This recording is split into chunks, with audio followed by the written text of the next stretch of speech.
welcome today's host, SAG-AFTRA President Gabrielle Carteris. Thank you, Pamela. Thank you very much. I also want to remind people who are here that we have closed captioning at the bottom of your screen. You can hit that if you would like to be able to have it. And I want to say thank you for being here. I hope you're all doing well and in good spirits and that you're healthy. This is a very, very important conversation that we're going to have today. It's actually a momentous time to be having this conversation because we are in the 30th anniversary of the Americans with Disabilities Act. And so I'm very excited to have all of you join us for today's needed discussion focused on performers with disabilities.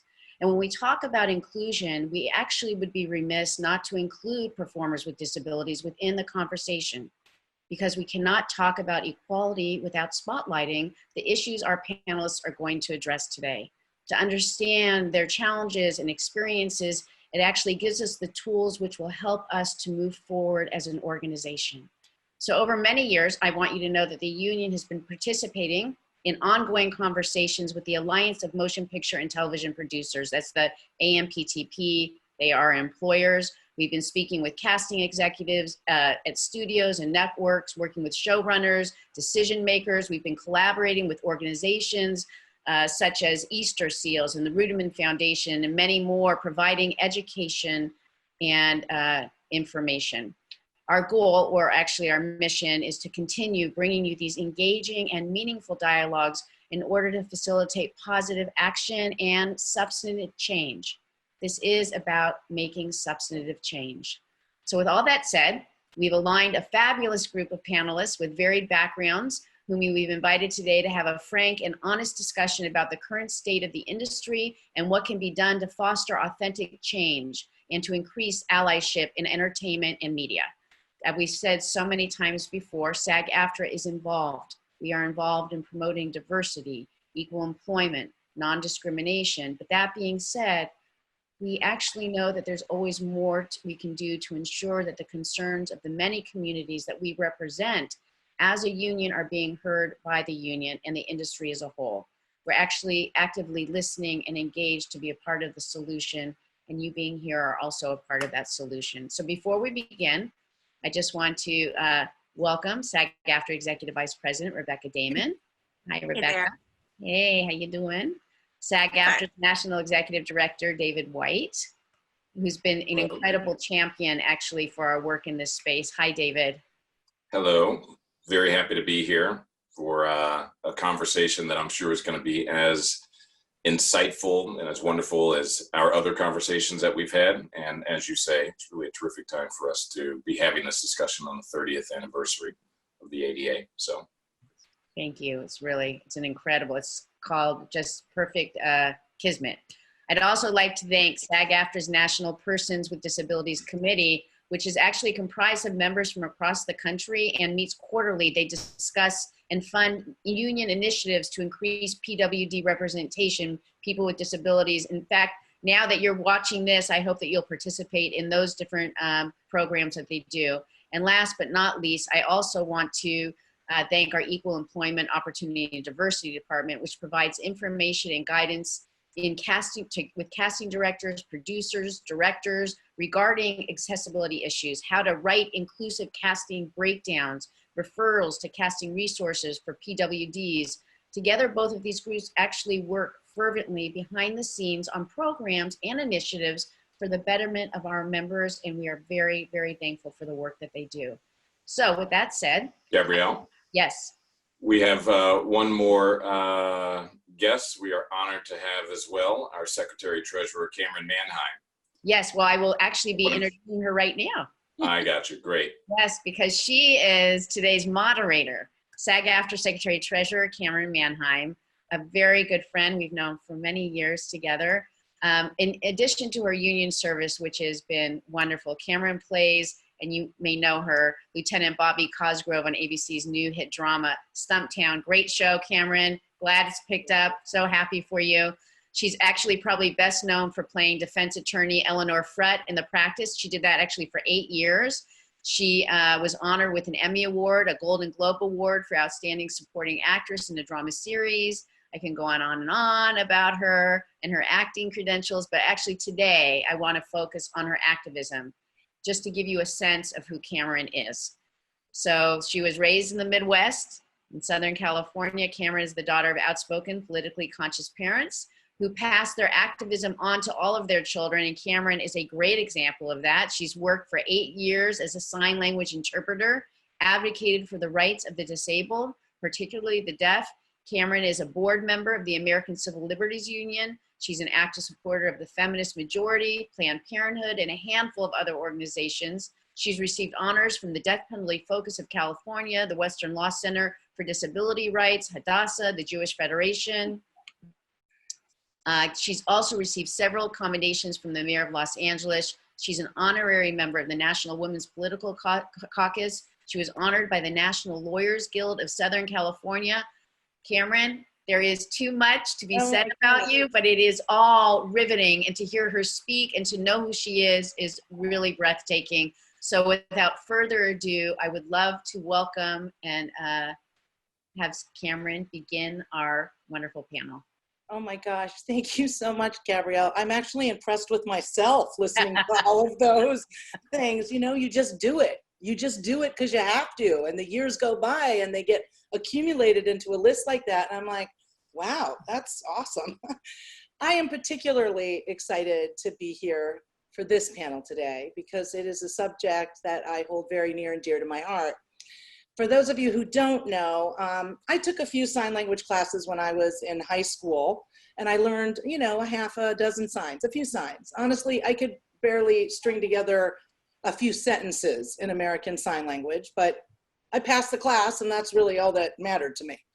So years later, I was walking down the street, and I saw a man get hit by a car.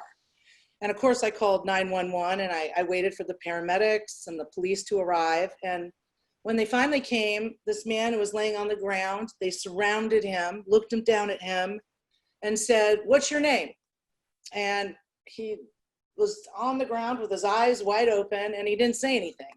And so they said it a little louder. They're like, "Sir, what's your name? We'd like to call your family and let them know to meet us at the hospital." But he didn't say anything. And then maybe he was in shock. They decided to scream it at him. So maybe then he'd, you know, wake up out of his shock and answer. And they're like, "Sir, we've asked you twice. What is your name?" And he didn't answer. And I remember standing across the street and something just hit me. It just flooded over me. And I walked over to the police officer. I tapped him on the shoulder and I said, "Maybe this man is deaf." And he said, "Do you know sign language?" And I said, "Not well, you know, 2 semesters worth. That's it." And he asked if I could ask him if he was deaf. And so those are, you know, there were a handful of signs I remembered, but the ones I needed right in that moment are the ones I remembered. So I leaned over and I said, or I signed, "Are you deaf?" And with his broken arm, he signed yes. And I said, "What's your name?" And he gave it to me. And of course I used the next signs. "I'm sorry, could you please slow down?" And then I said, "What's your phone number?" And then I said, "Could you please slow down?" And I got as much information from him as I could, and I gave it to the police officer. Then the police officer said, "Would you please come with us to the hospital?" And I remember thinking to myself, oh my God, that is the nicest way I have been ever asked to get in the back of a police car before. I think I should do it. And so I told him, I don't know sign language and I'm not the girl for this job. And he said, "You know more than we do." Now, I can tell you there are laws against that now, and that's a whole nother story. But what was the most important thing about that day? Since that day, which was over 30 years ago, I became fluent in sign language.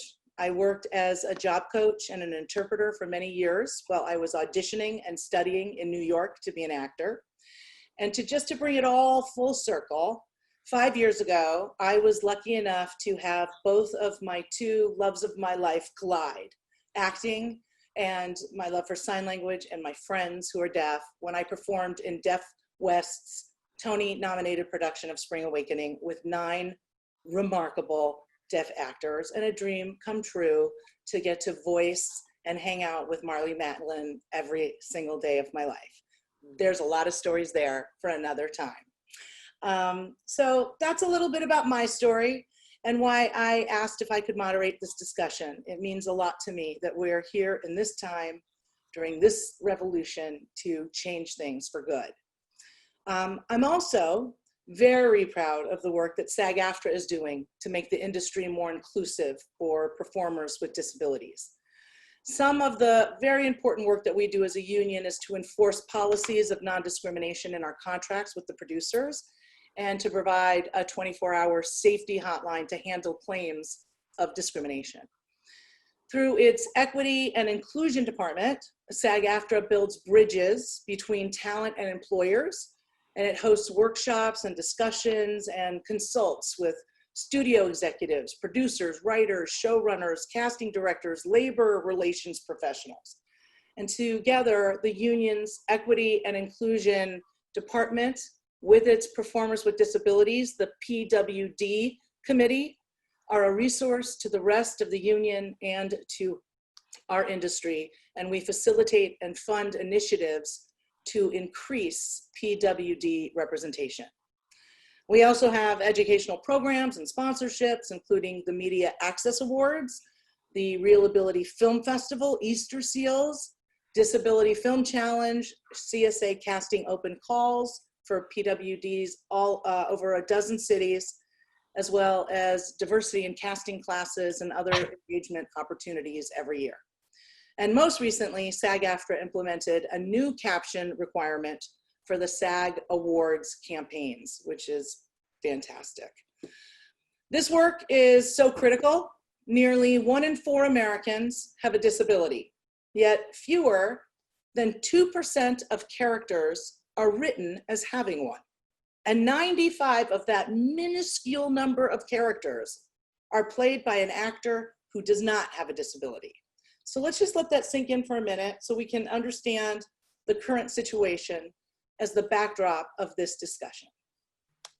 And I just want to take a moment to, introduce our guests. They're all so incredibly impressive, and I want to leave as much time as I can for the conversation, but it's also important to understand the caliber of change makers that we have brought together for this conversation. So bear with me as I introduce their incredible stories and long line of activism.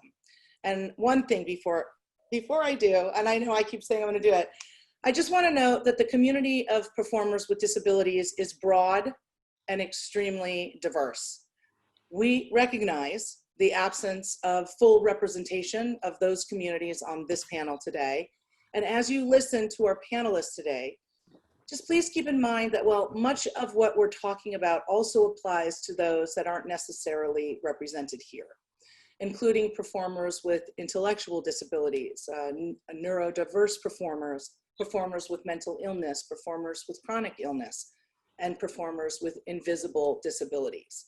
One size does not fit all, and does not fit all the opinions, and all of this community will have varying opinions for sure, and that's awesome. And a good rule of thumb is to always ask questions and never assume. So here we go.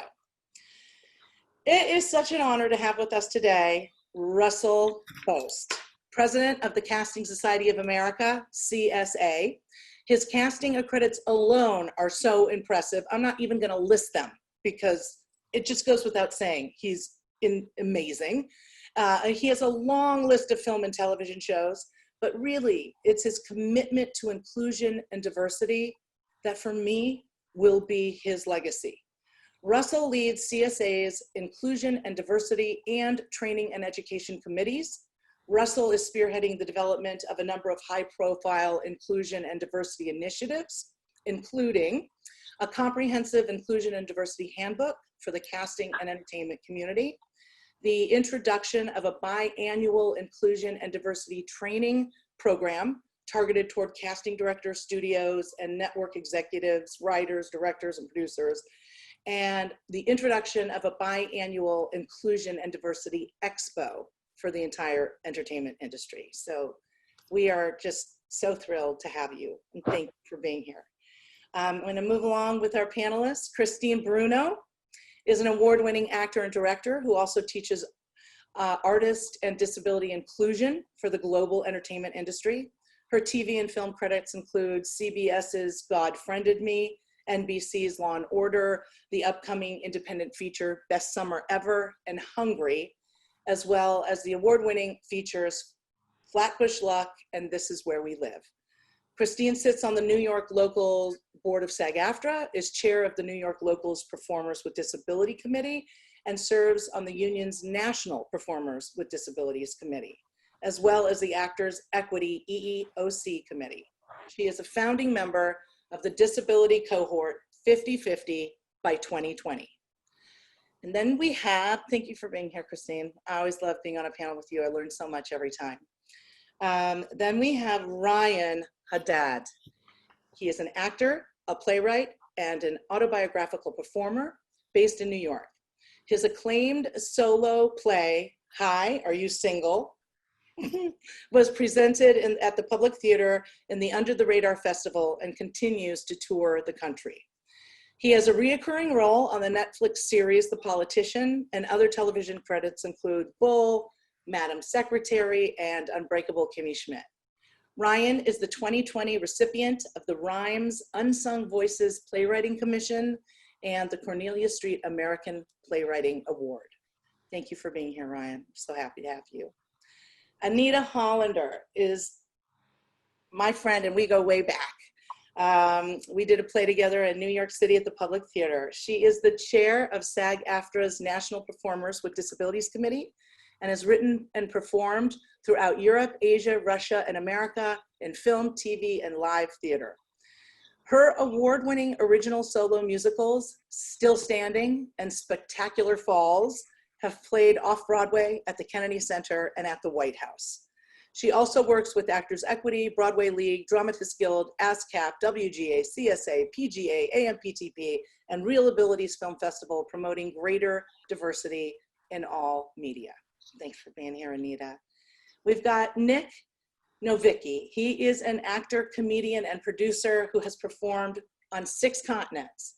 His television and film credits include Boardwalk Empire, The Sopranos, Alone Together, Loudermilk, The Neighbors, Austin and Ally, Private Practice, Drop Dead Diva, Life Happens, November Rules, and many others. Nic has produced several feature films, television pilots, and web series for companies including Sony, CBS, Air China, Maxim, Universal, and is an active member of the Producers Guild of America's Diversity Committee. He is a board member of Easter Seals Southern California and a founder and director of the Easter Seals Disability Film Challenge, which is designed to help change the way we view disability. Then we have Laura Ridloff. Sorry, Laura, I have to just say, I also bring you much love from my best friend, Adele Agan, who said if I didn't say hi to you, she'd punch me. So I bring you love, and I'm so thrilled to have you here, Lauren. You're amazing. Hello, Lauren Ridloff stars as Makari in the upcoming Marvel film, The Eternals, opposite Angelina Jolie, Salma Hayek, and Kumail Nanjiani. She is a series regular on one of the TV's most popular shows, The Walking Dead, and was nominated for a Tony Award for lead actress in a play for her Broadway debut in Children of a Lesser God. Lauren recently guest starred on NBC's New Amsterdam and the CW's Legacies. She also has supporting roles in the upcoming indies The Magnificent Meyersons and Sound of Metal. After appearing in Todd Haynes' Palme d'Or nominated con film, Wonderstruck. She is also a former Miss Deaf America. And finally, we have Marilee Talkington, who is an actor, writer, director, and designer for theater and film. Many of you know her as Suitor Bax from Apple TV Plus C. Marilee originated over 80 roles on both stage and screen, with leading roles at Tony Award-winning theaters and on global television networks and streaming platforms like NBC, CBS, CW, Apple TV Plus. She is an award-winning playwright and screenwriter, and her original works have been produced all over the world. Marilee is the founder and executive director of Access Acting Academy, which is a first of its kind, a professional actors training program for blind and visually impaired actors. She is a founding member of the 50/50 by 2020 disability cohort in Hollywood and a member of SAG-AFTRA's Performers with Disabilities Committee, where she is working with other national disability advocates to transform the way Hollywood views disabilities. We have an amazing panel. We have a great conversation lined up with our panelists, followed by a Q&A portion at the end that will include questions from our members. And with that said, I welcome you all to this panel, and let's get started and talk some shit. Here we go. Whew. That was, I realized that everybody on this panel is so impressive and has years and years of incredible credits. So we have questions that have come in from members covering topics such as finding out of state opportunities for people with performers with disabilities, actors with sensory issues, lip reading during COVID-19 mask requirements, military PTSD classifications, improving industry employment statistics, and transparency before auditions, and more. So we're going to be covering a wide range of topics. What I think we'll have you do is when you choose to answer a question, if you could tell us your name each time, and maybe the first time give us a brief description of yourself, so everyone has all the information they need to follow the conversation. Rebecca, do you have a question you want to jump off with? I sure do. And Camryn, it was so great to hear your introduction. And this panel means a lot to me. I've worked with, several people on the panel, but most specifically Anita and Christine for several years through their advocacy here in New York. And I think that they might know this through some pre-conversation. I was a little down this year because they have always been great leaders at our Disability Pride March over the years. And I've always gotten to share that march with them. And with COVID-19, we weren't able to be out and march together this year. So I was really down about that, especially with ADA 30.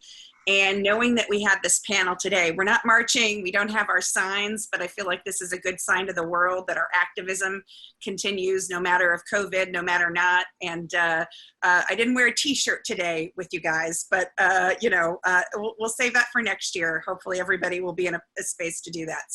So it's exciting. And as they know, my mother is a disability advocate and worked with people through job coaching. So this is like such a beautiful topic for us to really figure out how do we advance this set with SAG-AFTRA, and these questions are great. We have one from Vered Blonstein who wanted to know, why does it seem to be acceptable for autistic roles to go to neurotypical actors when it is a lead role, while autistic actors rarely are afforded opportunities to portray roles that aren't designated as autistic? And I was particularly glad to see this question because my godson is autistic, and this is a conversation that we're starting to have, as a family. So I wonder if you guys have something you might want to add into that. Maybe Anita, Christine, jump in. I'll start. This is Anita, and I'm female, Caucasian, blue eyes, and brown hair, and I'm wearing a burgundy dress, a necklace with 2 hearts, because I love all the people here. And I go by she, her, hers.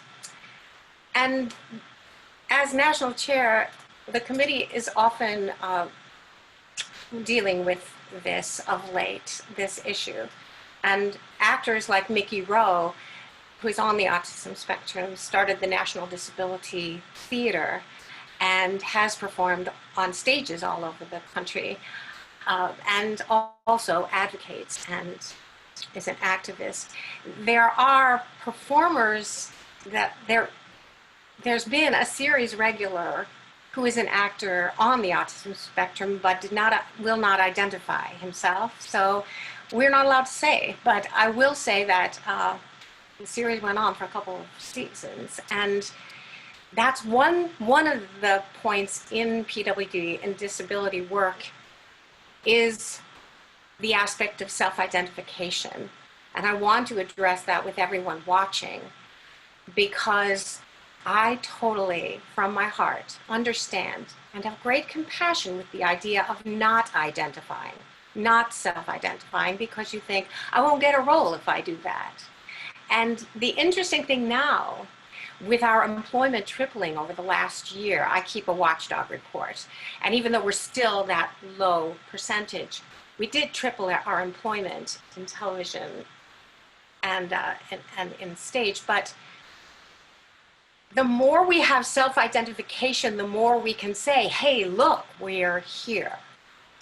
And if we don't have that, we don't get to put out the numbers. And we also don't change the industry for producers, directors, casting directors to know that there's an example out there and it's already there. And that doesn't help us. So I encourage everybody to mention it. Special skills. I've always written special skills, prosthetic leg, crutches, wheelchair. Really good at these. And that was done without even saying I was an amputee. Now I say it, but these things can change when there's self-identification. There are also a lot of actors out there who are working and haven't self-identified in many disabilities. Another thing I wanted to say was that on The Good Doctor, which a lot of people have spoken about, and I've been very verbal about, the answer back has been from the producers and the showrunners, well, this season, we cast a lot of people on the spectrum in small roles that show up in support groups and blah, blah, blah. I've been one of those disabled actors who's been on one of those support groups on a soap or a TV show because they could say, well, see, we hired them. Now they have a point. That is employment with a check and residuals. That is a job. And I don't criticize that. I'm just saying that we are now in 2020, and even though the industry is shut down, we made really great progress up until now. And to continue that, I would have to say that self-identification is going to be very important, and we will keep pushing for it. Another person that I want to name is Julie Ridge, who has been really helpful on the New York local PWD panel committee. She's our go-to person. She's also helped in the Real Abilities Festival panel of selection of films because she has a degree. She's been an actor on Broadway. She's been a marathon swim. She has swam the English Channel, but she's an actor, but she's also got a degree in psychological studies, social work, and she's got the facts. And so we will continue to work with Julie, and she is an amazing help to help us identify authenticity and to bring that into our work and to educate and uplift and enrich the industry with more of that. And I'm going to pass it over to Christine because I'm absolutely sure she has something to say. I do. Hi, I'm Christine Bruno, and my pronouns are she, her, hers. I am a petite, white, cisgendered woman with short, curly brown hair, and I too am wearing a burgundy sleeveless dress with a little mock turtleneck, and I'm sitting in front of a bright orange wall, and I have glasses on. Yeah, I just want to add to all the great things that Anita just said, and thank you, the member, for that question. And I want to first say that your question, although it was specific to the autism community, know that that applies to all disabled performers. That our experiences are often, and I'm going to use this word that you'll hear a lot when folks talk about social justice, equity, as it applies to race and ethnicity, and also to our trans members, is appropriation, right? That applies to every group. We are always fighting for even the opportunity to play ourselves, right? We're fighting for the opportunity to play disabled roles. And it's this conversation's interesting in this setting, because we are talking to fellow members who are actors, right? So I'm going to say something now that might seem a little controversial, and I'm sure we'll unpack it, but I'm going to say it anyway. Disability is not a technical skill. It is a lived experience. So what we as disabled people are saying is that we are often not allowed to play ourselves because disability is often seen in the industry as a technical skill, as a bag of tricks. That's where our experience differs from our fellow members from other marginalized communities, is that people often think they can put on disability. As we know, we've seen many actors, fellow members, get awarded for their performances, get Oscars for their performances, right? So we're here to tell you that disability is not a technical skill, it's a lived experience. I'm sure we'll get into the nuances of that argument that's important to all members. Yeah, and just to say that we hear you and we're with you, and we too are fighting for the opportunity to A, play ourselves, and B, be able to play any character, regardless of disability. We want to play specific disability-specific roles, but we also want the opportunity to be considered for non-disability specific roles. As we are in societies, we are all doctors and lawyers and mothers and judges, right? So we can do it all. And I'm gonna be quiet and let somebody else speak, or let Rebecca or Camryn ask another question. This does lead me to the next most obvious question. There has been a ton of recent news centered around a push for more diversity across ethnicities and gender and sexual identity or orientation. However, there's been far less of a dialogue around the need for greater inclusion of performers with disabilities in productions, as well as authentically, storytelling around characters who have disabilities. So I would love to hear, maybe Russell, you could speak to that, your thoughts on this as a casting director, and why has there been such a gigantic push in one arena, and still we're making strides, but not as at the greater speed that other areas are. Sure. So hi everyone, I'm Russell Boast. I'm a casting director. Short hair, glasses, black t-shirt, aging very swiftly because I have 2 young boys at home and locked down for 20 now weeks. First of all, I want to say how grateful I am to be here. You don't just sit down at this table, you earn your place at this table.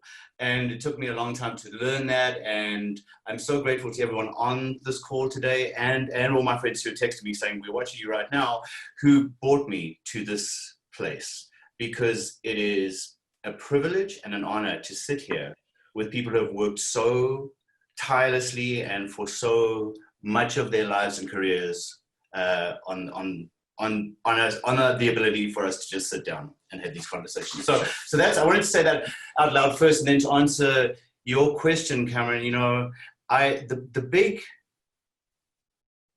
what I'm up against on my end is the actors don't exist. And this is what I hear over and over again, is the actors do not exist, right? And my answer to that within the my side of the community is, if they don't exist, what are we doing about that?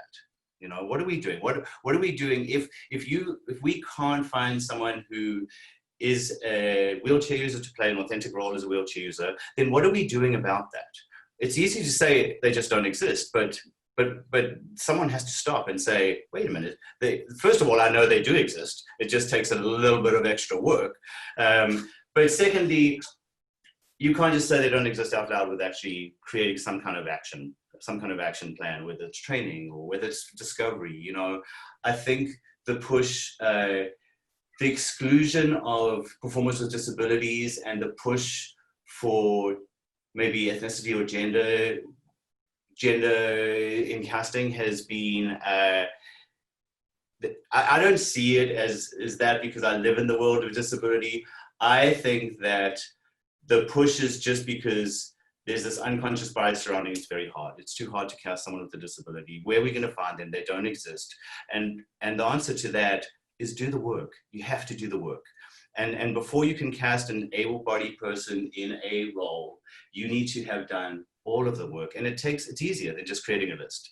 Now, Anita, you mentioned, you know, this exclusion if you self-identify. And I would have said, you know, 5 years ago, there was, yes, because there was a fear. There was a fear from all of, especially outside of the casting, in the casting world, there was a fear of well, what does that mean? Well, what does that, now you have self-identified, that means I can only use you for this now.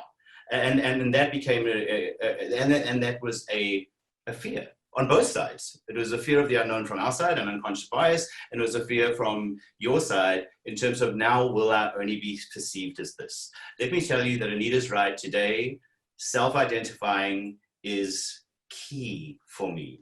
Because if I'm going to go and do the work and I'm going to really, really put in the time and energy to cast authentically, I need help. And I need your help with that, specifically, you know. And I certainly do not believe that in this day and age that self-identifying is going to preclude you from any other work or pigeonhole you into this is what I'm going to be cast as for the rest of my life. Because the smart ones, us smart ones at the table, know that what the audience is responding to right now is authentic portrayals on television and in the media and on screen and on stage. And authentic portrayals are appealing to audiences because audiences have children and their children have children and they have families and they know what the world looks like. And 4 or 5 years ago, we started to better represent what the world actually looks like on television and stage and screen. And audiences went, oh, I see my son. Oh, I see my grandmother. Oh, I see my dad. Oh, I see. And suddenly this wave arrived. You know, I call it the word disability was just a word 5 years ago. And suddenly disability became a thing. But because people saw themselves on screen. You know, I engaged in this work because I have 2 young boys and I want them to see the world on television first and foremost and see themselves. And that's our duty. That is our duty as filmmakers. That is our duty as artists. That is our duty. We have been born into this circus and this circus is a gift to give back. And I really do believe that. I hope that kind of answers your question. You know, I know exactly what you were specifically asking in terms of performers with disabilities maybe being left behind. From my side, I don't see that because from my side, I met so many of you, even on this call and watching on YouTube today. I met you through this work. And over the last 5 years, I've seen all of you start to show up on screen, on stage. And that's not just because I'm seeing my friends. This is because it's time and it's happening. You know, the most important thing for me is how do we sustain it? You know, how do we sustain this? And for me, it's about working behind camera, training up casting assistants, associates that are assistants with a disability, creating casting directors with disabilities, offering them a space in the world to function.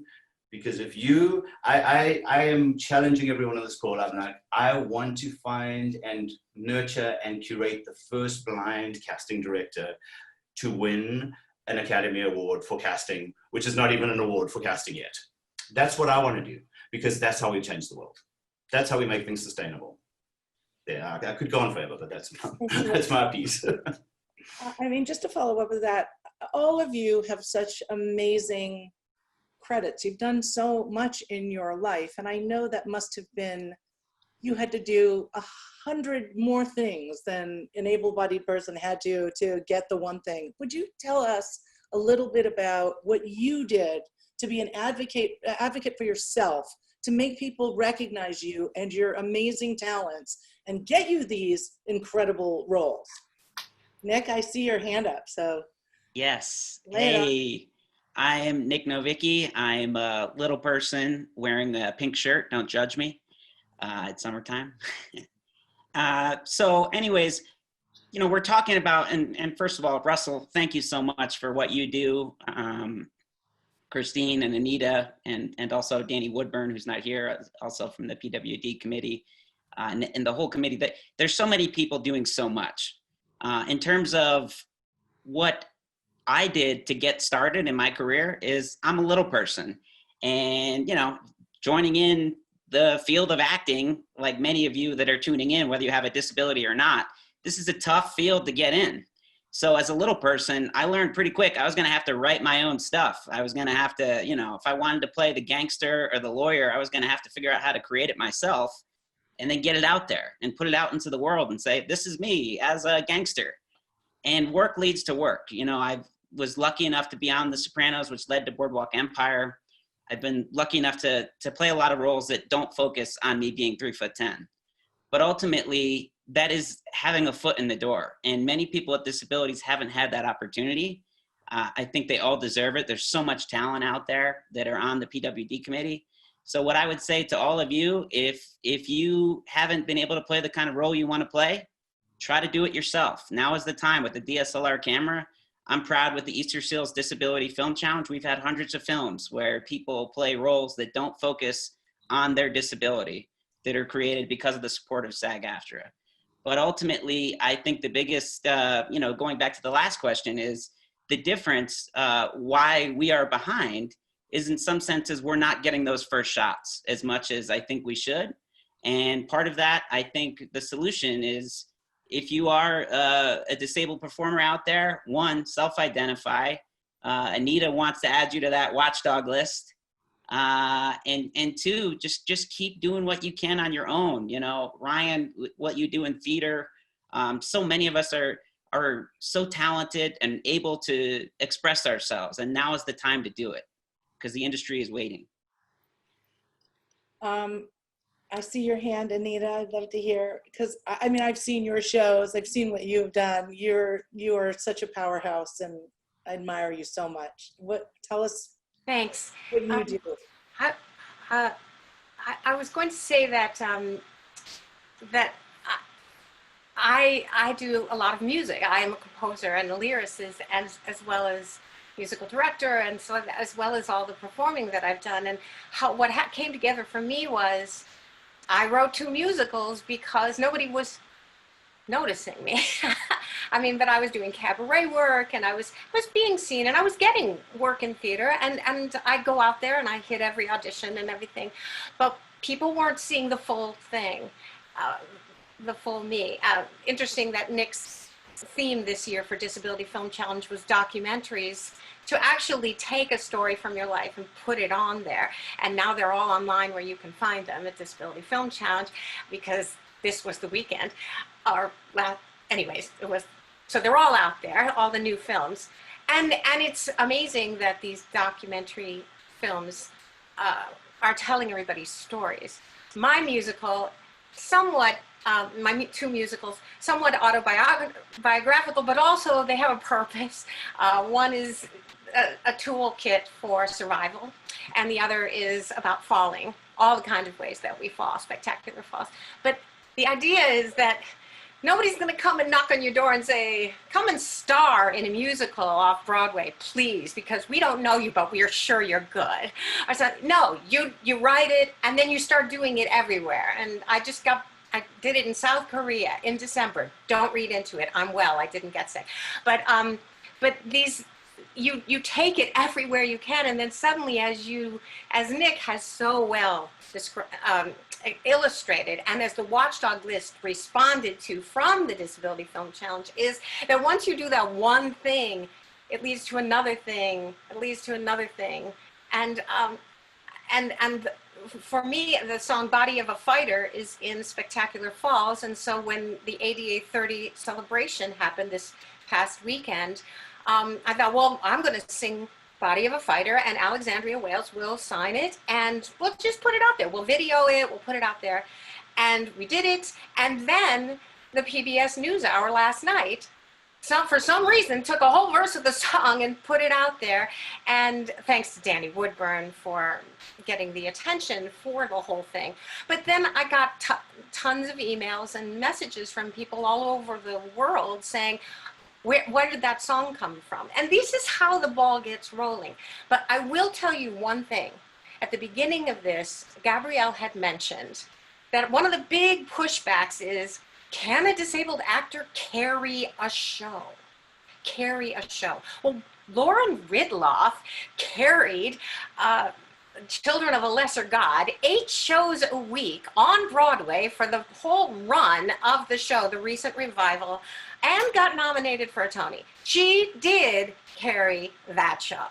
Marilee Matlin carried the same film in the 80s and got an award for it. The people do carry shows, and everyone on this panel at one time or another has done a show, probably on the stage, where we had to carry the show, and we did. And it's because survival itself takes a lot of energy. And the biggest myth about performers with disabilities is that we're not strong enough.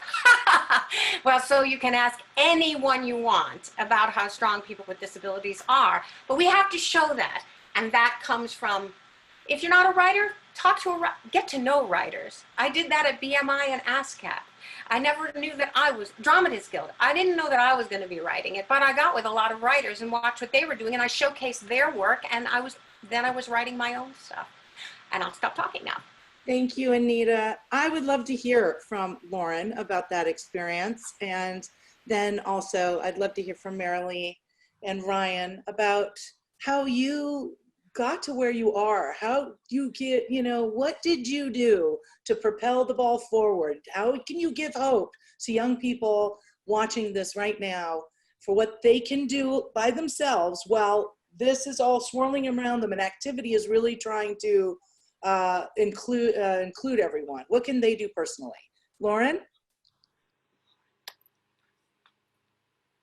Wow, that's a loaded question. Well, I wanted to say I'm Lauren Ridloff. I'm a woman of mixed race. I'm a mixed Black woman with kind of an afro, with a red romper on, with a background of white brick behind me. And I do want to say that it was all kind of a fluke. The person who really changed my life was a Broadway director by the name of Kenny Leon. Before I met him, I was a teacher. I taught kindergarten, first grade in New York City for almost 10 years. That was my job. And then I was also a stay-at-home mom after that. That's when I first met Kenny. I don't think he saw me as a potential Sarah, but I'm kind of embarrassed to admit this and to share this with this group. But, when I first met him, I was his tutor for a year, and I never once thought, during all of this year-long discussion about, the roles of this actress that you would, sort of need to select for Sarah, I never thought of myself. And it was because I was a person of color. And I know that I'm deaf, and of course I fit that element of the role. But historically in the industry, the one representation of disability on the screen that we had was a white person, males often. White person with disability, that's all we had. So I think I was a little bit of guilty of embodying that stereotype and limiting myself. And of course, Sarah has to be played by a white deaf woman. So Kenny really just blew my mind when he threw all that out the window. And a lot of, just misconceptions of people of color with disabilities being able to do things. And it really instilled in me that hunger of acting, and it woke up that passion in me. And there was one specific moment, I think, that really was so impactful on me as an actor. Not just as a deaf person, but as an actor. We were doing Children of a Lesser God in the Berkshires. That was our pre-run, just to test to see how we were doing and how the validity of the show was going. So we were having rehearsals, and I was very new to this. Like I said, I wasn't an experienced actor. I mean, I did have experience on a stage dancing, I was Miss Deaf America, so participating in pageants and high school theater, basic things like that I had done, but nothing professionally as an actor. So I was really struggling one day. And then Kenny pulled me aside and he asked me, are you being authentic in your representation of this person as an actor? And it really challenged me in that moment. And he saw that I was trying to deliver something that I thought was what they wanted to see. And after that, observation that Kenny shared with me, I broke down. It was really an amazing, epiphany for me. And I felt like I was able to find the true authenticity in the acting, and I was able to portray Sarah, as my own interpretation from my own life experience. Just like it was mentioned earlier, it's not a technical skill, it's a lived experience having a disability. So that's how I was taught to incorporate that into my performances. And honestly, I didn't even know if I wanted to continue acting after I completed the round of Children of a Lesser God. I didn't have a lot of expectations or dreams that I would be involved in movies or anything like that.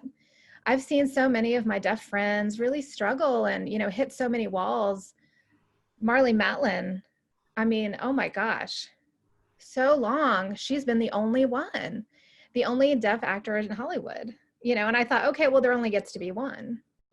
There's only one in that field. So my experience with Children of a Lesser God and my experience working with the hearing actors who really got it, who really were fearless and who really became true allies with me.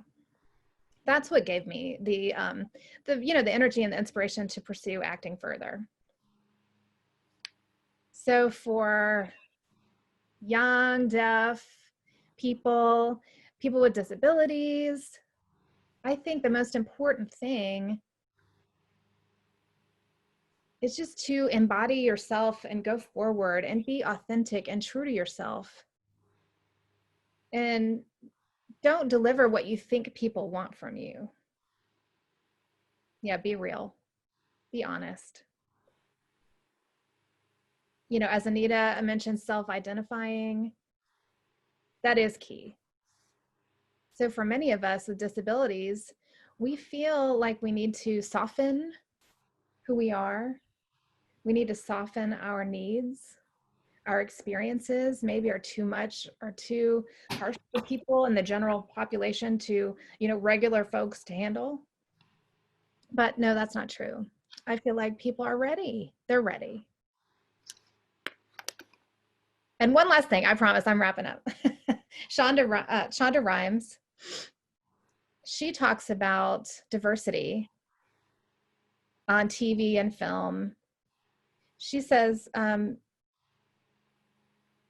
representation and diversity aren't really, what we're fighting for. We're fighting for normalization. And I think that's so important to remember. The more people like Russell and like everybody here that we see over and over and over, that they see their family members on the screen, like you were mentioning, Russell, then it just, people feel safe in their experiences because they see themselves represented on TV, and they're able to see and see people sharing their experiences.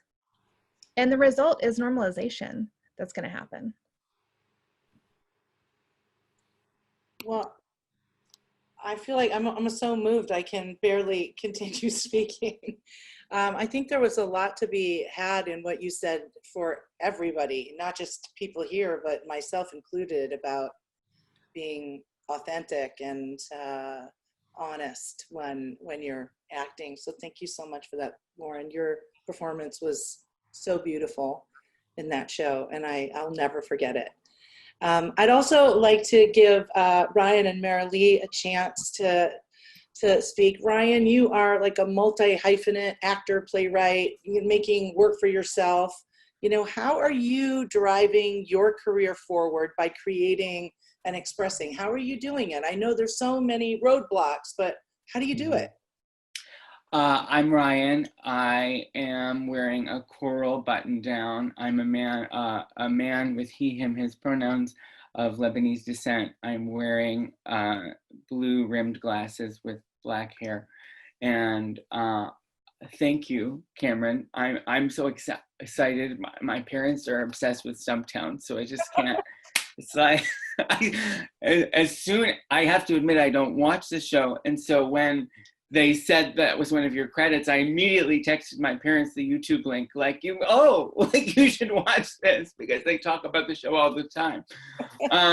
So they're watching it for me and not for you. Absolutely. Who cares about me? So yes, I make my own work, and like Anita, I center my experience. My work is primarily autobiographical, and I think that is a way for, as Lauren was saying, everyone can be touched by a person's lived experience. And for me, the easiest thing and the thing I'm best at is doing creative nonfiction. I'm branching out so that it's not all just about me anymore, but I'm still taking real people and putting their experiences primarily on the stage. And it doesn't matter if you don't have the same disability that I do. It doesn't matter if we're not the same race or ethnicity or gender or sexual orientation. We all have the same human experiences. And if something I say and share unlocks something inside of you while I am telling the story on the stage, that just shows the commonality between us. We are all so vastly different, but the individual lived experiences that we share, and just absolutely the value of seeing yourself on a screen. My work in the beginning, and probably till the day I die, is to make disability sexy, and to make, put disabled people in hot, sexy, romantic situations, because I think that the reason I am single is because, or many of my friends are single, is because you don't see on television or in movies or on stage somebody making out with a disabled person or a deaf person, somebody in a 20-year marriage who, and just the same experience as every other television show that we see, but just featuring a disabled person, so that when you want to meet someone in a restaurant or a coffee shop or a bar, you can say, wow, that person is really sexy, because you've seen it on your screen, and you know that you can recalibrate your definition of sexy to include disability in that. Ryan O'Connell has his own show, and it was the first time in my life, it was 2019, so I was 27, and I'm sitting there watching a gay man with cerebral palsy on Netflix, and I'm sobbing, even though this is the work I do on stage. It's not new to me, but it's new to me to be able to see it reflected back. It's new to me to just be like, wow, I've been in that position on the bed before, or wow, I was this scared for the same reasons, and it's really okay. It teaches people that it's okay, both for the non-disabled people who are watching and learning about our lived experience, but also for the young people of the world who are disabled, who are trying to find their way in. It doesn't have to be into acting or entertainment, but just into society in a really robust, vital way that has a lot of agency to it. And so that we're not like the supporting characters in other people's stories. We don't have to be. We are the stars of our own stories, which is how I carved you asked how I carved my path. That is, I made myself the star for 50 to 60 minutes at a time. You had no choice but to sit there and look at me be fabulous. And then maybe you went and gave me a role, or Christine and her colleague David Harrell at Inclusion in the Arts, got a notice, and they said, well, we just saw Ryan and he's terrific, and why don't you see him for your audition? That is how it started, really, for me, thanks to Christine and David. So I make disability sexy, all of that. What I wanted now 5 years later, I've been in New York for 5 years. I almost said was because I'm in Ohio for the pandemic, but I'm coming back. Trust me, I will be back in New York. I'm on a television show now. I'm on 2 seasons of a television show with a recurring role. It's a nationally recognized television show, and that is creating more interest in my plays. That is getting me on more panels like this.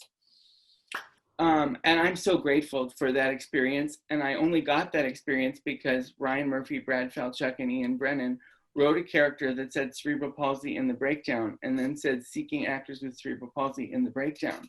I never would have had that opportunity. And I went in and did it because they literally wrote it into their script. And I'm gonna stop talking now too, but I've been holding on to something Anita said at the beginning that I just want to illuminate. So we look at a show like The Good Doctor, which has an autistic lead character played by a non-autistic identifying person with lots of supporting characters around them, guest characters around them to amp up the hiring and amp up the numbers. Okay, and to be very fair, a lot of people in the disability community have sort of pivoted and really enjoy the representation that is being offered on The Good Doctor. Okay, great. But I just want to highlight like truly the practical difference here, because if you have one of those supporting roles or guest roles, you're going to get a check. You are going to get residuals. That's a wonderful thing. It is a job. There's money attached to it. It's maybe a check that is going to cover your rent for a month or 2. It's a nice little relief, and you don't have to really worry for that small period of time. But the difference between one of those small roles that appears once or twice and the lead role with your face on the poster is not just about representation. It's not just about authenticity. It's about earning a life-changing amount of money and getting economic stability that so many disabled people in this country are fighting for in all areas of the professional workforce. You are depriving a disabled person who has the skills and the same abilities and the same talent of economic stability and a livelihood of a comfortable, stable life. That's what we're talking about as well. And that is why when you say, I don't know that a disabled person can carry the show, or I want to tell this disabled story, but I just don't trust a disabled actor to do the job. My stance, and it's a strong stance, and not everybody is going to agree. If you want to tell a disabled story, but you don't trust a disabled actor, you have no business being the one to tell that story. Don't do it. You don't get to, because you're depriving us of the food on our table and rent and the ability to plan for the future. That is what we're talking about here, because it's no secret in this business with SAG-AFTRA, it's a small number of people who hit the pinnacle of economic and financial success. But when you do, this is one of the highest paid industries in the world. And there's an economic disparity there that we really need to be fighting for. Thank you very much. Oh, Ryan, thank you so much. That brings up so many questions for me. I really want to get a chance to talk to Marilee, but this brings up questions about databases and about training programs, so that when the time comes, you know, there will be people with experience, vast amounts of experience and training, so people would feel, you know, safe, not that they need to feel safe, but would feel more aptly to hire them. We just have to have more arenas. And I think we need a comprehensive database so that a director, a producer, and maybe there is one, and I'm not, but comprehensive with videotapes of things they've done, so that if they're, you know, all this fear-based stuff of how do we get them into the audition, where are they, do we have to have an interpreter? There's so much fear involved in inclusion. And I feel like I see Christine just throwing her arms in the air, and I want to hear about it. But I definitely also wanted to ask Marilee, before we move on into that world, you know, you have created Access Acting Academy specifically to train blind and visually impaired actors. And can you just talk to me a little bit about that experience and what was your driving force for this? Yeah, first of all, everybody on this panel is kicking ass and I'm learning so much. And this is one of the reasons why I like to be on this panel, is because I learn from my peers. And I'm standing on your shoulders and you're standing on mine. So why? Because their education denial is pervasive in this country for blind and low vision folks and for disabled folks. It's pervasive. It's pervasive just in terms of regular education, in terms of making things accessible, in terms of making text accessible so somebody can go to school and be in the 3rd grade and get the right text. But we're talking about the arts here. I'm a legally blind actor and I'm still graduated in 2004 and still one of only 4 legally blind actors in the entire United States that have earned an MFA in acting. Is it because we're not talented enough? No. No. It's because the discrimination and the belief system that surrounds the entire training industry is so wrought with this idea that we are not capable, we are not enough, we are not whole, we are not able to be creative, and we're too much work. Because all the training right now, it was created by non-disabled folks and sighted folks, and it's taught through the lens of that as well. So the teachers, if they are to accept or start teaching somebody who's blind and low vision or deaf or disabled, they have to start making adjustments and they feel out of their depth. But I want to go back to one of the things that we said earlier, which is when you cast somebody, when producers, executive producers, showrunners cast someone who is non-disabled in a disabled role, you have to understand this is not a no harm scenario. You are teaching the world that we are not capable. That is a profound lesson that is literally we are marinating in that. You are teaching the conservatories and the studios that there is no work for us and we are not able. I mean, it's that simple. You are teachers, so when you do that, if you choose to do that, you need to own that choice. You need to own that you are causing harm and you are participating and perpetuating our exclusion and the belief system that we are less than. So in terms of what Access Acting Academy, so I've been acting for about 25 years and had to do all the things that everybody else has done. Create my own work, create, find what my voice is. Because I can't sit around and wait for the phone, else it would never ring. You know, so what's my voice? What are the things that I'm interested in? I'm curious about this, let me try this. I want to write, I want to do installation art, I'm going to do that. I want to do performance art, I'm going to do that. And start developing my well so that if and when the phone rings, I'm full.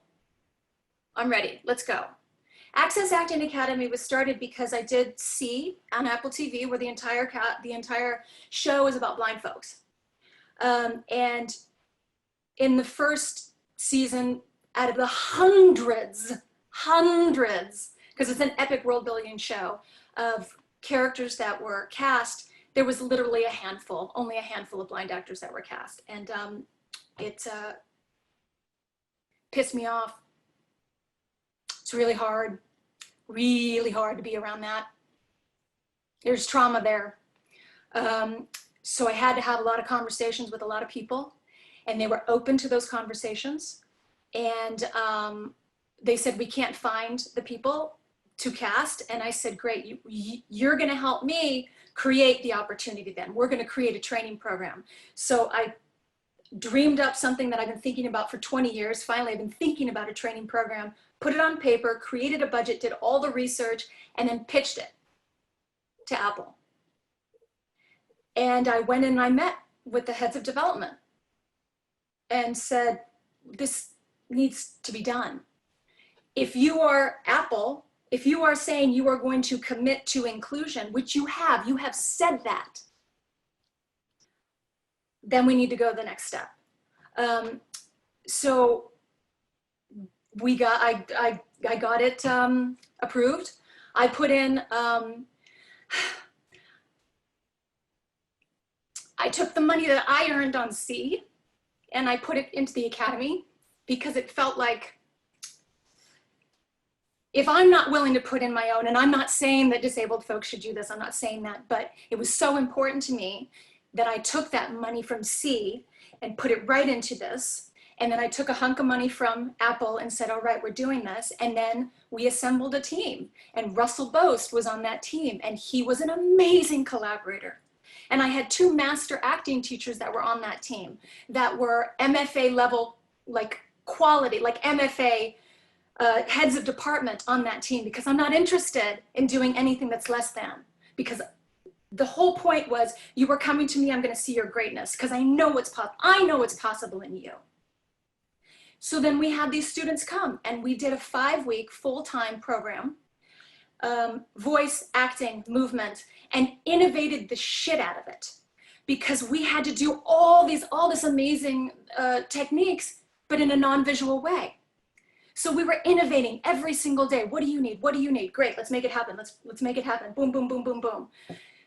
And it was a profound experience. And it was just the beginning. So at this point, we did it, we presented it to a lot of industry. And I think the industry was a bit blown away because I thought they thought they were coming in to watch some blind actors act. What they came in and watched was a fucking great piece of work. And that's the way it should be.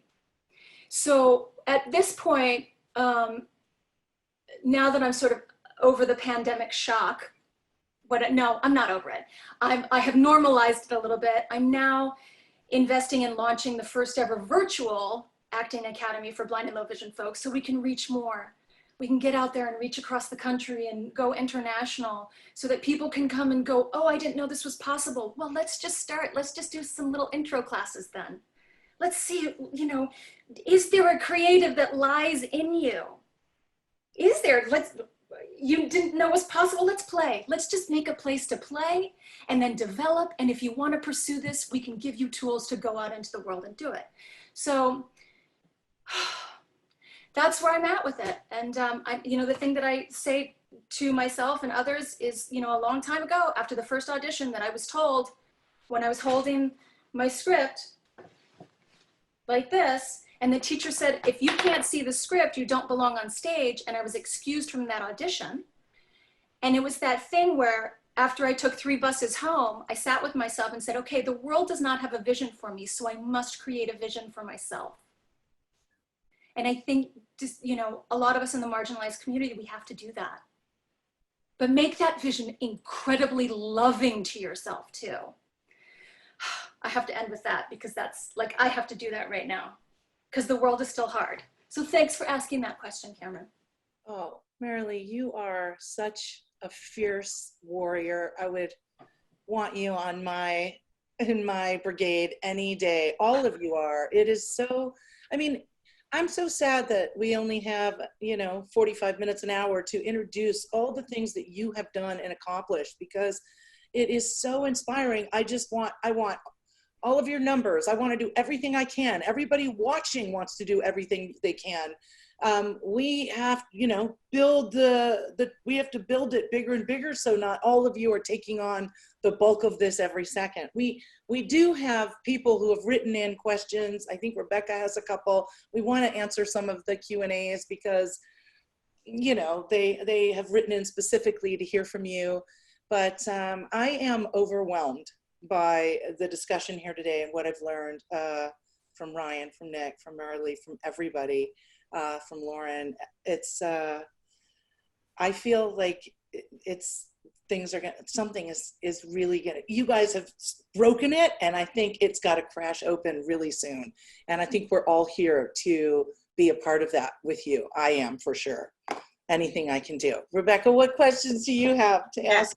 I'm all for the crash open, a little revolution here. Why not? It's time. Randall Carver states, I am 75% disabled from PTSD from my service in the Army and wants to know if that counts. And we should also bring on Ellen as well. Ellen, one of our staffers from the Equity and Inclusion Department, I think is also joining us in here for the Q&A. So hey, Ellen, I don't know if you want to take that, or we might have just, I don't see what happened with the screen. Maybe or Christine or Anita, somebody wants to grab it, because we may just have lost her connection. She was here just a second ago. Here. She's here. She's here. I see her on my screen. Great. Hey, Rebecca, thank you so much. And I'm so happy to be a part of this panel for a second. We have so many firsts on this panel with superheroes, the first superhero, deaf superhero on screen, and action heroines, and you know, people writing with intersectionally, LGBTQ playwrights. It's amazing that we have this panel, and it's and so many firsts here. So thank you. Yeah, I think what we can do is maybe Anita and I, Anita being the chair of the PWD committee, and I can kind of tandem on this, but you know, yes, absolutely. PWD committee, you know, members who want to be part of the many things that the union does here to amplify the voices of members. Yes, absolutely. And we have other kinds of committees as well, those who are for military personnel and that support their families. So there are many ways, and I really, really would love, you know, to hear from this member. They can contact us directly. And to add to what Ellen said, this is Anita. PTSD is definitely on the ADA scale, by the way. Oh, and I had a text in from a listener, from a watcher who had wanted to remind everybody we don't use the word able-bodied anymore. We use non-disabled. So somebody had said it, and I'm not saying who, but I just want to make sure everybody knows that, because I haven't heard it. So he did, and he's actually one of my two vice chairs of the PWD committee, Steve Gladstone, Danny Woodburn and Steve Gladstone. So respectfully to Steve, we have now done our housekeeping on that. To our questioner, and thank you for your question, I wanted to say that for the National PWD Committee right now, there's actually a waiting list. This is unheard of in the history of PWD Committee. We have a waiting list of people who want to serve on the committee, and I love that. So what I do is I keep an email group of people who would like to be on the committee, or who or are aiming at being a SAG-AFTRA member, you know, any of those people. So it's kind of like a waiting room, but at the same time, you get the information from me, and you can ask me questions, and I can take it directly into our national committee. Or Christine may, if it's in New York, or there's the New York local PWD committee. We haven't, I don't think, had a local committee of PWD, but you can correct me anywhere in the country if you have one. We have great people up in Chicago. We have great PWDs all over the country. So what I want to say is I'm interested in you letting me know. I'm happy to give you all my email. It's anitahollander@hotmail.com. I'm really fine with that. Let me know. I'll put you on that, and we can communicate a little bit about that. Because someone of your qualifications, which are unique for us, would be great. So please do call me up on that. There's always room for more. I've got another question from Becky Hayes, who says she is a hard of hearing actress with bilateral cochlear implants. I rely heavily on lip reading. I've found lip reading to be extremely challenging with face mask usage, and wants to know, how is SAG-AFTRA addressing the issue of lip reading limitations due to required mask usage on set for both cast and crew? And Ellen, do you want to jump in with that in a little bit? Sure. So we are, as a union, really listening to our members. And I know in a prep call with Nic Novicki yesterday, he said the elephant in the room, maybe the pink elephant in the room right now, is COVID and the pandemic and how that is impacting performers with disabilities. So, you know, there are many ways. Camryn mentioned that we have a safety committee, so this issue has gone through her. Our department, Equity and Inclusion, are specifically listening to members with disabilities to talk about this. And I know some of you on this meeting have actually given us some input. So yes, there are COVID guidelines that the union is sort of working on internally. We're listening to our members, and it has been brought up. Yes, if you're an ASL interpreter or you're the deaf performer, you may need another way. You know, that a mask may cover the kinds of lip reading and other kinds of facial sort of nonverbal communication, or, you know, communication that sort of works with. So I think some of the issue might be sort of like the medical grade quality of that. But, you know, we are looking at that, we're listening to you, and we're also thinking about other kinds of PWD issues. For example, personal care assistance, you know, the kind of folks that go with your PWD performer who might have to traverse zone A and B, you know, might have to go into the trailers, the same facilities as somebody who's a talent. We're talking about blind or low vision performers who may have to really do a location sort of familiarity, you know, using more hands to support, and therefore how does that impact cleaning in facilities? There's so many different issues, and we are listening and we're putting together some guidelines. Great, thank you, Ellen. And I know we've been exploring the use of these different masks, what their availability is, to try to figure out how we can be get people to have the most inclusive in production. And right from the beginning, the committee was completely engaged.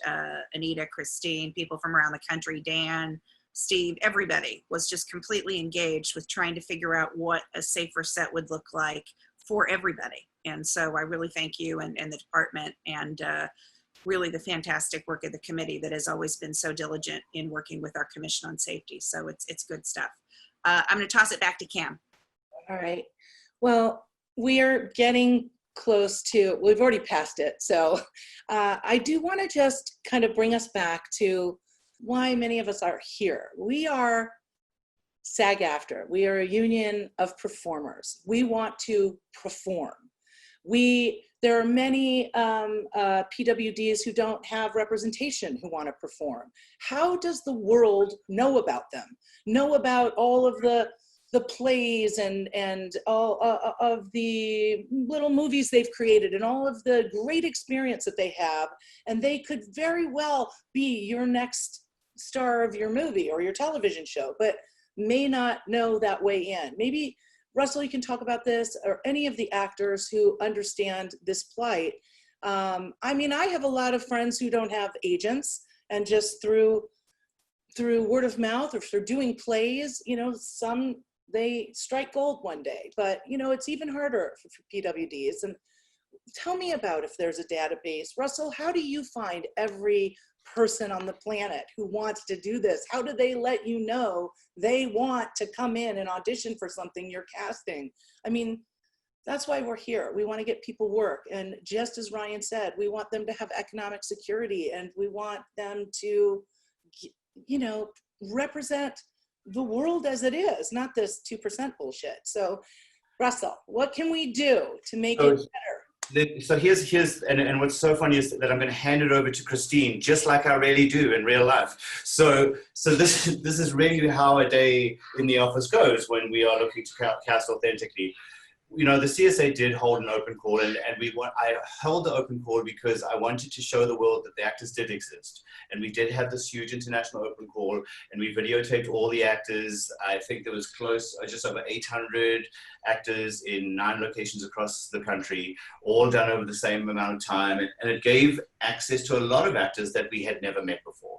And the reason, my crazy reasoning behind that was twofold. One, to prove that the actors did exist, and two, to educate the 50, 60 odd casting directors who were in the rooms watching those auditions that day, to show them a whole new pool of actors that they could go back to the office on Monday morning and say, you'll never believe who I met over the weekend. All these actors, and then all these roles started, and these actors started to get calls.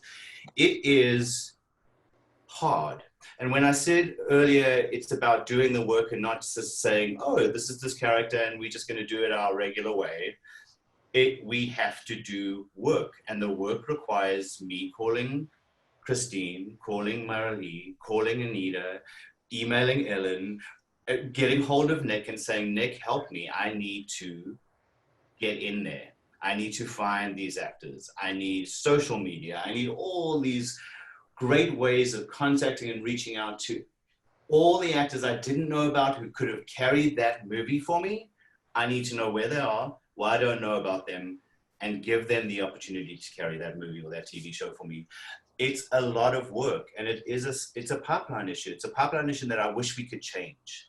You know, we created our database, but that was 5 years ago, and that is for C.S.A. members. When they say to me, Russ, how do I find ABC? I say, click on this link, and you'll be amazed, and then come back to me. But it's hard because I'm asking the professionals in this world to help me cast my work, because I don't know the actors yet. And now I do, but that took me 5 years of very hard work and getting to know all of you and becoming allies of yours and friends of yours, right? How do we pass that on to everyone else is the big question. Yeah. I'm still stuck by having a database that anyone I could do, upload. Camryn. I have one. Don't tell me about it. Yes, I do. So I just want to go back to something we talked about in the beginning, is that because, I mean, a lot of actors have to do this. We have to become multi-hyphenates, whether we're disabled or not, in order to work, right?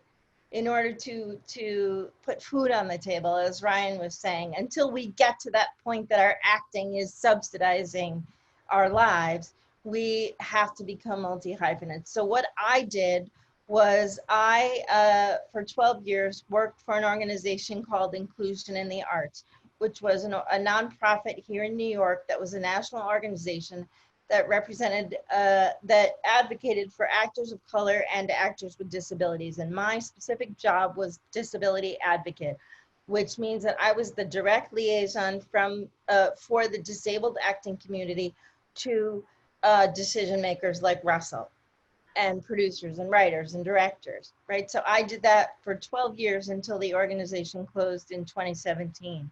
Because as we can see from this panel, the need is still there, I decided to take that mantle up part-time and continue it as an independent consultant. So I am a disability inclusion consultant to the industry, to people like Russell. I mean, when Russell and I say we've worked together so closely for the past 5 years, and you know, midnight calls and everything. So currently I have a database of more than 500 disabled actors from around the country that's growing every day. So whoever's listening, the members out there listening, please, please, please come to me and send me your headshots and resumes. I don't know if do we have a chat feature? I can verbally say my email. We can't do that over the internet, but people can, we're just not allowed to do it that way. But Gotcha. You're going to start getting email bombed. So I know, well, I want to, right? So what I do part-time when I'm not acting is I do everything from soup to nuts. I service disabled actors, but I also service the industry, which means that I am a script consultant, a story consultant, an accessibility consultant. I can help secure interpreters. So I work with everybody on this amazing panel because we are a network. We work with each other. And like Russell was saying, you know, we want the day to come when you don't have to come to, when no one has to come to us for advice, for referrals, because we're just out there like everyone else, and because you see us on your screens, big and small, and you don't need to come to us. And I just want to say that emotional labor is a big thing for all marginalized communities. And I remember hearing about this in the Race and Storytelling panel. What happens in our community, in all of the communities, but in our community, is that all of us are very often asked to wear more than one hat. I hear this a lot in a lot of rooms at SAG-AFTRA, that folks who are bilingual or multilingual are often asked to translate scripts on the spot for no compensation, just because they are the actor, that people think, the decision makers think that they're getting 3 or 4 jobs from that actor. These are separate jobs. And people need to know. So I say to the members out there, if that's happening to you, if you are being asked to perform more than the job that you were paid for, which is to perform, then you need to turn that down, or let the union know that that's happening, because we don't know what's happening to you if you don't let the union know. If you are on an inaccessible location, the only way the union knows that is if you let the union know. And that goes for non-disabled members too. This is where you can be a huge ally. If you're on an inaccessible set, whether or not there's a disabled person on that set, call the union up and say, hey, I'm on the set and I just wanted to let you know that it's not accessible. Because we're trying really hard to change that.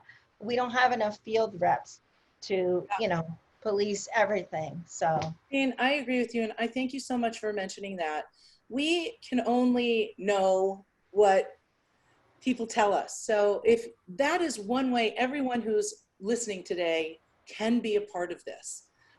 If you contact us and let us know what's going on sets, we can intervene and make sure discriminatory practices aren't happening, there's inclusion, there are people are working in safe arenas. We need to hear from you. There's a big fear that if someone speaks up, it's going to cost them a job. But really, the fear is if you don't speak up, it's going to cost so much more. So please reach out to the union. That is what we are here for. If you want to talk more with Christine or Anita or anyone on this panel, you can reach us at PTEOE. That's President's Task Force on Education and Outreach, and then something else. And engagement. Engagement. PTEOE. Oh, it's a terrible name. Terrible name. PTEOE at SAGAFTRA.org. It's a lot of letters. Howard used to call it TUI. So we miss him, but PTEOE at SAGAFTRA.org. Thank you. You're going to have folks wrap it up, Cam? Yeah. Yeah, I just want to thank you from the bottom of my heart for your frank and open and mesmerizing and impressive and emotional discussion that we had. I learned so much today, and I can only good things can happen from when we are more educated about what's going on. It was so wonderful to hear from everybody. I want to thank our ASL interpreters for being here. We can't make this happen without their generosity to include everybody. So we thank you so much. And we're just grateful for everyone who champions these causes and for sharing your wisdom today. The world is so diverse, and it's our goal to keep championing conversations like this until we can really see epic changes happen. Of course, changes are happening, but we want more. We want them faster. We want them louder. We want them with more money in our hands. I get it, and that's what we want to help do. If you'd like to learn more about SAG-AFTRA, I'd encourage you to visit SAGAFTRA.org to learn more about our organization. Once again, be sure to stay tuned for future President Task Force on Education, Outreach, and Engagement panels, because we have them once a week and they're always very interesting. I've probably gone to every one in the past 3 months, and they're fascinating, and people have a lot to say, and there's so much to learn from our fellow members. So while you're here, please subscribe to our channel to get updates on the great news content that we're posting on YouTube. And as always, please thank you all for tuning in and listening. Have a wonderful and blessed day. And the fight continues, and we are here to help with that. So you let us know, and we're going to come and stand with you for sure. Anything else, Rebecca? Are we good? Oh, we are good. Thank you, guys. Thanks for watching. Thanks for coming.